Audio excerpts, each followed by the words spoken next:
Interesting. So there's very specific uses where that's definitely worth a hazard. Aircraft hangars tend to use foam too, Yeah, they use a high expansion foam. just to snuff Yeah, it because out. jet fuel, like, I bet you jet fuel is almost impossible to put out with water. Like, literally impossible to put out with water. Yeah, So it ruins the airplane though. So there's a downside to that. Kind of like the dry chemical extinguishers, foam is corrosive. So if you it'll dump corrode foam, right through the aircraft. not quite that bad, but the whole thing has to be disassembled and cleaned and put back together. Like you might as well just trash it.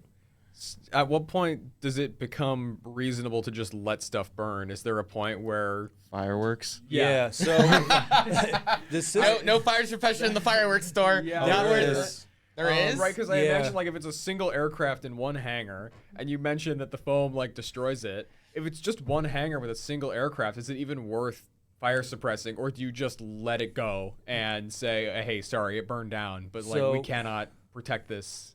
International destroying everything Building in it. Code is what I does guess- all that. So yeah. there's some things like the building I was talking about where if there's a fire, it's a little more complicated. So basically, if there's two smoke detectors that go an alarm in a showroom in a fireworks store, generally it'll unlock all the doors. It'll drop fire doors between the showroom and the main storage, and there's a firewall between. Right. And then it turns fans on in the ceiling, and it sucks fresh air through there, which just feeds the fire, obviously, but it's for evacuation purposes.